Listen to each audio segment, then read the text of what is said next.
आप सभी का स्वागत और अभिनंदन है। आप सुन रहे हैं अध्यात्म इष्ट द्वारा प्रसारित श्रीमद् वाल्मीकि रामायण कथा। वाल्मीकि रामायण बाल कांड की कथा के अंतर्गत आज हम लोग पंचाशः सर्ग की कथा का श्रवण करेंगे। 55वें सर्ग की कथा की विषय वस्तु है अपने 100 पुत्रों और सारी सेना के नष्ट हो जाने पर विश्वामित्र का तपस्या करके महादेव जी से दिव्यास्त्र पाना तथा उनका वशिष्ठ के आश्रम पर प्रयोग करना एवं वशिष्ठ जी का ब्रह्मदंड लेकर उनके सामने खड़ा होना। ततस्तानाकुलान् दृष्ट्वा विश्वामित्रास्त्र मोहितान् वसिष्ठ च उदयामास कामधुक सृजयोगतः। विश्वामित्र के अस्त्रों से घायल होकर उन्हें व्याकुल हुआ देख वशिष्ठ जी ने फिर आज्ञा दी, कामधेनु अब योग बल से दूसरे सैनिकों की सृष्टि करो। तस्याहुंकारतो जाताः काम्भोजारविसन्निभाः उधसच्चाय सम्भूता बर्बराः शस्त्रपाणयः। तब उस गौ ने फिर हुंकार किया। उसके हुंकार से सूर्य के समान तेजस्वी काम्बोज उत्पन्न हुए।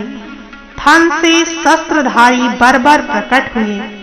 योनिदेशाश्च यवनाः सकदेशाश्च कच्छपाः अस्मृताः रोमकूपे सुम्लेच्छाश्च हारिताः सकिरतारकाः। योनि देश से यवन और शक्र देश गोबर के स्थान से शक उत्पन्न हुए। रोमकूपों से म्लेच्छ हारित और किरात प्रकट हुए। तैतस्तन्निषूदितं सर्वे विश्वामित्रस्य तत्क्षणात् सपदादिगजं सास्वं सरथं रघुनंदन। हे रघुनंदन, उन सब वीरों ने पैदल हाथी घोड़े और रथ सहित विश्वामित्र की सारी सेना का तत्काल संहार कर डाला। दृष्ट्वा निषूदितं सैन्यं वसिष्ठेन महात्मना विश्वामित्रसुतानां तु शतं नानाविधायुधम् अभ्यधावत् सुसंक्रुद्धं वसिष्ठं जपतां वरम्। हुंकारेणैव तान् सर्वान् निद्रदाह महान् ऋषिः। महात्मा वशिष्ठ द्वारा अपनी सेना का संहार हुआ देख विश्वामित्र के 100 पुत्र अत्यंत क्रोध से भर गए और नाना प्रकार के अस्त्र शस्त्र लेकर जप करने वालों में श्रेष्ठ वशिष्ठ मुनि पर टूट पड़े। तब उन महर्षि ने हुंकार मात्र से उन सब को जलाकर भस्म कर डाला। ते साश्चरथा पदाता वसिष्ठेन महात्मना भस्मीकृता मुहूर्तेन विश्वामित्र सुतास्तथा। महात्मा वशिष्ठ द्वारा विश्वामित्र के वे सभी पुत्र 2 ही घड़ी में घोड़े रथ और पैदल सैनिकों सहित जलाकर भस्म कर डाले गए। दृष्ट्वा विनाशितान् सर्वान् बलं च सुमहायसाः सव्रीरं चिन्तयाविष्टो विश्वामित्रो अभवत् तदा। अपने समस्त पुत्रों तथा सारी सेना का विनाश हुआ देख महायशस्वी विश्वामित्र लज्जित हो बड़ी चिंता में पड़ गए। समुद्रैव निर्वेगो भग्नदृष्ट इवोरगः उपरक्तैवादित्यः सद्यो निष्प्रभतां गतः। समुद्र के समान उनका सारा वेग शांत हो गया। जिसके दांत तोड़ लिए गए हों उस सर्प के समान तथा राहुग्रस्त सूर्य की भांति वे तत्काल ही निस्तेज हो गए। हतपुत्र बलो दीनो लून पक्ष इव द्विजः हत सर्वथलोत्साहो निर्वेदम समपद्यत। पुत्र और सेना दोनों के मारे जाने से वे पंख कटे हुए पक्षी के समान दीन हो गए। उनका सारा बल और उत्साह नष्ट हो गया। वे मन ही मन बहुत खिन्न हो उठे। सपुत्रोदकं राज्याय पालयेति नियुज्य च पृथ्वीं छत्रधर्मेण मनमेवाभ्यपद्यत। उनके एक ही पुत्र बचा था, उसको उन्होंने राजा के पदभार पर अभिषिक्त करके राज्य की रक्षा के लिए नियुक्त कर दिया और क्षत्रिय धर्म के अनुसार पृथ्वी के पालन की आज्ञा देकर वे वन में चले गए। सगत्वा हिमवत्पार्श्वे किन्नरोग सेवितां महादेव प्रसादार्थे तपस्ते पे महातपाः।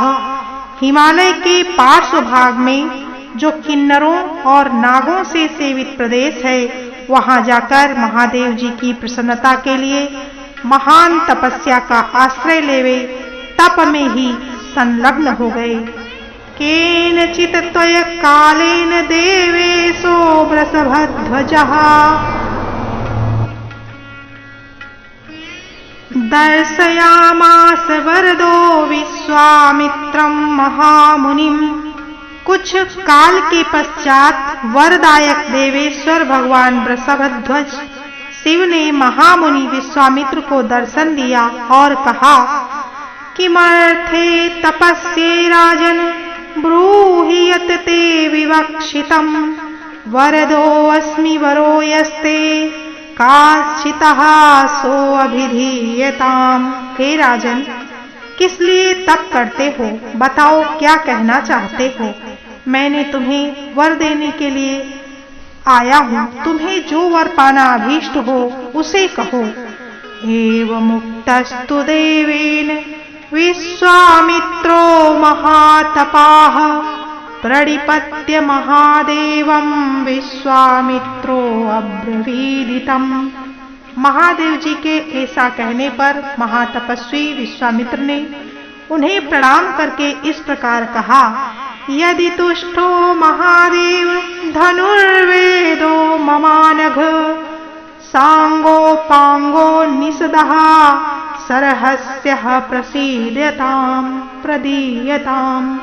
निष्पाप महादेव, यदि आप संतुष्ट हो तो अंग उपांग उपनिषद और रहस्यों सहित धनुर्वेद मुझे प्रदान कीजिए। यानि देवेषु शास्त्राणि दानवेषु महर्षिषु गंधर्व यक्ष रक्षसु प्रातिभान्तु ममानघ तव प्रसादात् भवतु देवदेव ममेप्सितम्। अनघ, देवताओं, दानवों, महर्षियों, गंधर्वों, यक्षों तथा राक्षसों के पास जो जो अस्त्र हों, वे सब आपकी कृपा से मेरे हृदय में स्फुरित हो जाएं। देवादिदेव, यदि मेरा मनोरथ है जो मुझे प्राप्त होना चाहिए। एवमस्त्वति देवेशो वाक्यमुक्त्वा गतस्तदा प्राप्य चास्त्राणि देवेशाद् विश्वामित्रो महाबलः दर्पेण महता युक्तो दर्पपूर्णो अभवत्तदा। तब एवमस्तु कहकर देवेश्वर भगवान शंकर वहां से चले गए। देवेश्वर महादेव जी से वे अस्त्र पाकर महाबली विश्वामित्र को बड़ा घमंड हो गया। वे अभिमान में भर गए। विवर्धमानो वीरेण समुद्र इव पर्वणि हतं मेने तदा राम वसिष्ठं ऋषि सत्तमम्। जैसे पूर्णिमा को समुद्र बढ़ने लगता है, उसी प्रकार वे पराक्रम द्वारा अपने को बहुत बढ़ा चढ़ा मानने लगे। श्री राम उन्होंने मुनि श्रेष्ठ वशिष्ठ को उस समय मरा हुआ ही समझा। ततो गत्वा आश्रम पदम मुमोचास्त्राणि पार्थिवः यैस्तत् तपोवनं नाम निर्दग्धं चास्त्र तेजसा। फिर तो वे पृथ्वीपति विश्वामित्र वशिष्ठ के आश्रम पर जाकर भांति भांति के अस्त्रों का प्रयोग करने लगे, जिनके तेज से वह सारा तपोवन दग्ध होने लगा। उदीर्यमाणस्तं तद विश्वामित्रस्य धीमतः दृष्ट्वा विग्रदूता भीता मनुष्यः शतसोदिशः। बुद्धिमान विश्वामित्र के उस बढ़ते हुए अस्त्र तेज को देखकर वहां रहने वाले सैकड़ों मुनि भयभीत हो संपूर्ण दिशाओं में भाग चले। वसिष्ठस्य च ये शिष्या ये च वै मृगपक्षिणः विद्रवन्ति भयात् भीता नानादिग्भयः सहस्रशः। वशिष्ठ जी के जो शिष्य थे, जो वहां के पशु और पक्षी थे, वे सहस्रों प्राणी भयभीत हो नाना दिशाओं की ओर भाग गए। वसिष्ठस्य आश्रमं पदं शून्यमासीन् महात्मनः मुहूर्तमिव निःशब्दम् आसीदृढसन्निभम्। महात्मा वशिष्ठ का वह आश्रम सूना हो गया। दो ही घड़ी में ऊसर भूमि के समान उस स्थान पर सन्नाटा छा गया। वदतो वै वसिष्ठस्य मा भैरिति मुहुर्मुहुः नासम्याद्यं गाधेयं निहारमिव भास्करः। वशिष्ठ जी बार बार कहने लगे, डरो मत, मैं अभी इस गाधी पुत्र को नष्ट किए देता हूँ, ठीक उसी तरह जैसे सूर्य कुहासे को मिटा देता है।